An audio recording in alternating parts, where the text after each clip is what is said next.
Hello, I'm Claire Snowden, darling, I'm Laura Knowles.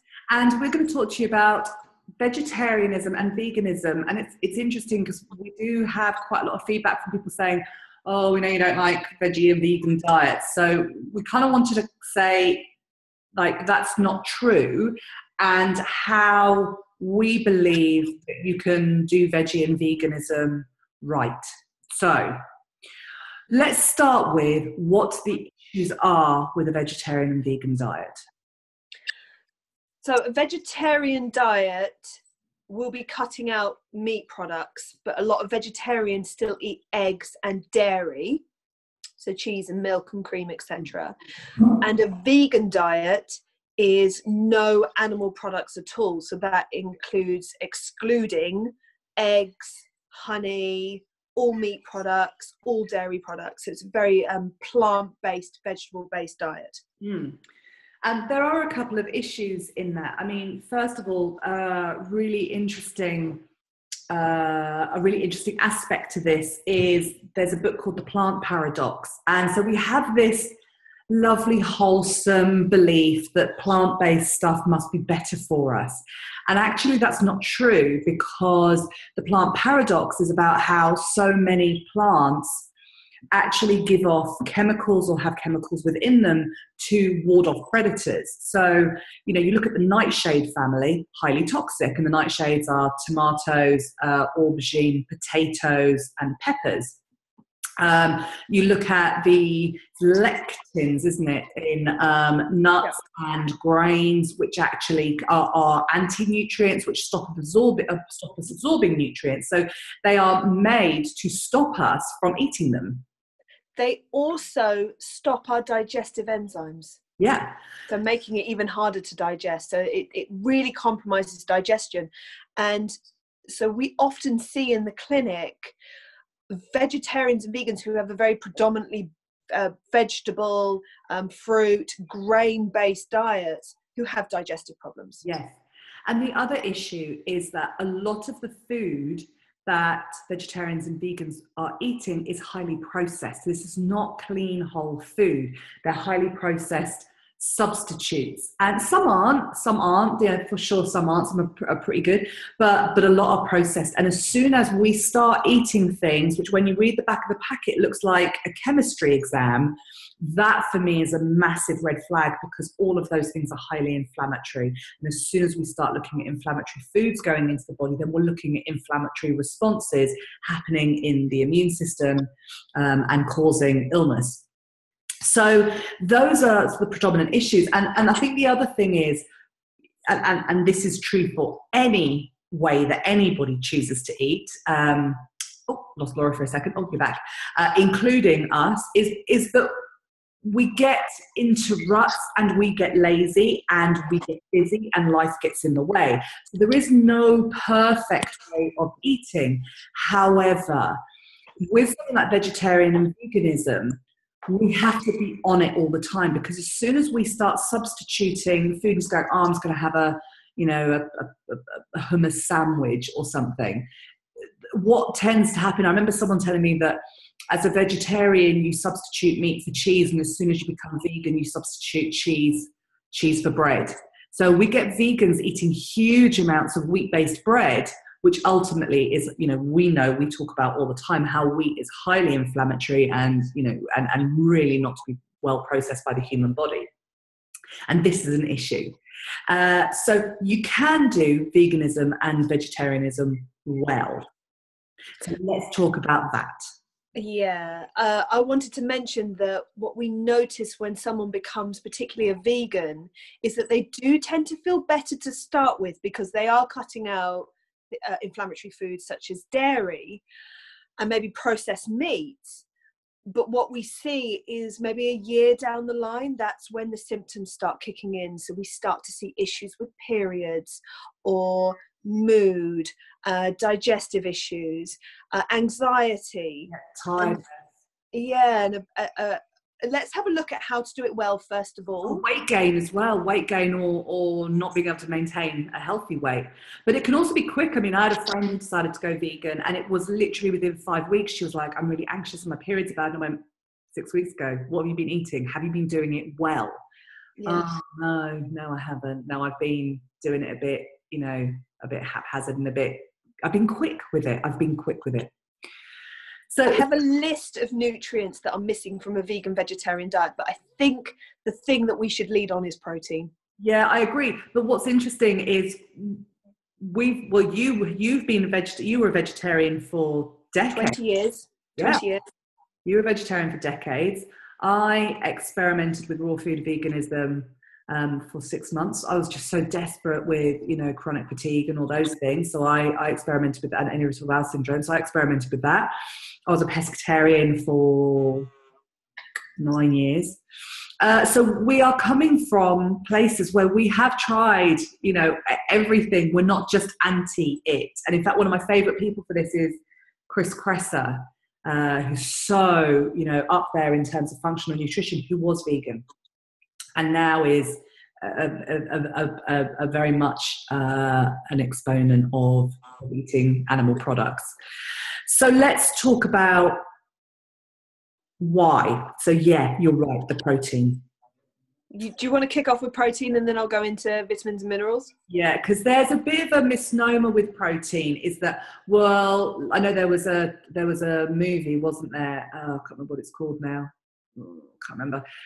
Where it was talking about, well, you can get as much protein from peanut butter as you can from beef.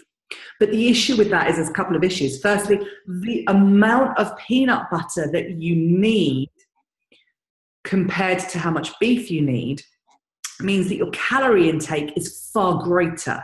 And it's also very hard to eat that much peanut butter. So most people aren't going to be eating that much peanut butter. So you're not going to be getting the amount of protein. And peanuts are predominantly fat. So you're getting more and more and more fat into the diet. Now, we like fat, but it's about balance, right? It's about ratio. And they're predominantly omega-6. So they are more inflammatory than omega-3, which you get in fish and meat products. You do get the fish and meat products, and also we can now get omega-3 supplements that are vegan because they're made from the algae that the fish eat, which is how the fish have so much. So there's some really good things that have come out of the big plant-based movement, and I'm a big fan. I've never been able to consume omega-3 tablets, never been able to digest them. So the omega-3 vegan from the algae has been a game changer for me. I'm deeply grateful for them. So we can't. The other thing is we're massive fans of vegan protein powders. So your rice, your hemp, and your pea protein. Not such a fan of soy because it can really mess up hormones in general. And we are massivly anti whey protein. So because it's too hard to digest, it's a highly processed food. So is the vegan powders. But the vegan powders are brilliant. However, they're also harder for the body to assimilate than a meat protein. So we get this thing where there's less protein in them and it's harder for us to assimilate the protein. So, this is part of the issue, which is why we need to do it well. So the problem with the diets is that protein is reduced because the things that people are eating for protein, beans, kale, quinoa, chickpeas, legumes. These are, yes, they have protein in them, and they are predominantly either a carbohydrate or a fat. So it's about ratio. Doing any diet well is about ratio. And I'm not saying the word moderation, hate the word moderation, ratios.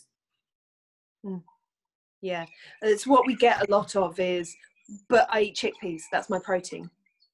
Yes, well, there's double the amount of carbohydrate than there is protein, so it wouldn't be classed as a protein product. It would be classed as a carbohydrate food. It might be rich in protein, but you're right, it's more a carbohydrate. Now, we are talking about people coming into our clinic with symptoms that they want to get rid of: anxiety, depression, tiredness and fatigue, weight issues, period issues, digestive issues. If you are really, really well and you haven't got a single symptom, and I mean a single symptom, you don't get headaches, you haven't got an underactive thyroid, you don't have neck pain, you haven't got a single period problem, including, my periods are a bit heavy. If you've got no symptoms, crack on, you are doing something right, and you are very blessed with your enzyme bank and your genetic profiling. Crack on, do it is exactly what you want to do. However, if you are experiencing any symptoms at all, including low-level symptoms, we've got to get the protein level right. So we talk about making sure that you are having a source of protein. Now, protein source is either meat and fish or eggs, which of course are eliminated on a vegetarian or a vegan diet, particularly eggs are allowed on a vegetarian diet, or tofu or tempeh, or, for our perspective, the vegan protein powders. That's it. So if you're vegan, we're talking about tofu and tempeh and the protein powders. It's really limited, isn't it? Really limited. And you've got to shoehorn those into everything you're eating, everything. So if you're eating hummus, stir in some protein powder or have it with your tofu. You've got to get your protein source in at every meal, every meal. And don't just have extra chickpeas because your carbohydrates are going to go up. That's going to destabilize your blood sugars. It's going to, that's where our anxieties come from. It's where our symptoms come from. Too many carbohydrates is where nearly all our symptoms are coming from. What I recommend for any vegan or vegetarian who comes into my clinic is that they supplement with some key vitamins and minerals. Zinc, which is a huge one for the immune system, which is found predominantly in meat and shellfish. Iodine that you get from fish, which is really important for thyroid health, which is part of your endocrine system, part of your hormone system, has an interplay with the ovaries. It's one of the reasons that vegetarians and vegans have period problems, because they don't have enough iodine going into their diets. So supplementing with a kelp or increasing the seafood, seaweed, what's the word I'm thinking of? The nori, sushi, that's the word I'm thinking of. And getting a good iodine kelp supplement. Other ones, vitamin A, which is important for liver and for fats. Vitamin D, which keeps us happy. Yes, if you are living in Spain, lovely, you're getting plenty of vitamin D. But if you're living in the UK, then you need to be getting vitamin D, particularly in the winter, in your diet. So supplementing with a vitamin D. K2, which helps metabolize calcium and is important for bones. B12, which is one that most vegans and vegetarians know about, but really important for hormones and energy and metabolism. B2, which actually helps us break down our proteins, fats, and carbohydrates as part of digestion. B6, massive in hormones. Iron, massive in energy. And so if you find that you're a vegetarian or vegan and your periods have got really light, it may be because you're not getting enough iron in your diet. CoQ10 for the health of our cells and for growth. Choline, which we tend to get in eggs and in egg yolks, that is important for the nervous system. And then there's the omega-3, which you get in fish, which is for the anti-inflammatory. It's for inflammation. And so a lot of vegetarians and vegans have inflammatory conditions because they're eating a lot of grains, but they're also not getting the level of omega-3. Yeah. So those key vitamins and minerals, you've got to supplement with them because you're not getting them in the diet. And if you're supplementing, please don't just go and buy cheap ones that are 99p, because those are not going to be, they're not going to be therapeutic dose. They're not going to be good quality. They're going to have impurities in them. If you want to do this, invest in your health, because it's going to come back and bite you in the ass. So protein, a protein source, either the vegan protein powders, tofu and tempeh, or if you're a vegetarian, eggs, at every meal, breakfast, lunch and dinner. Reducing wheat, absolutely, getting that out your diet. It has no place there. There are other grains that are often easier to absorb, like spelt and rye and barley. Go with the more indigenous grains, not the horrendously hybrid grain that is wheat. Keeping your carbohydrate load quite low, so not going crazy on your risotto with sweet potato and butternut squash. We talk about half a cup of a starchy carb. So a starchy carb would be fruit, grains or beans, legumes, root vegetables and or sugary treats.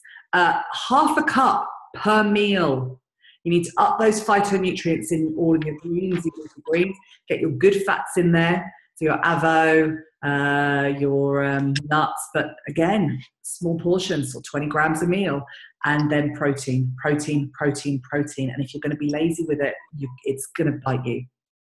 One of the difficulties I found with recommending a PFC vegetarian diet is that vegetarians get very hung up on eating a lot of eggs. And the difficulty with eating a lot of eggs is it can be inflammatory because of that lysine in it. It irritates the gut. It can cause leaky gut.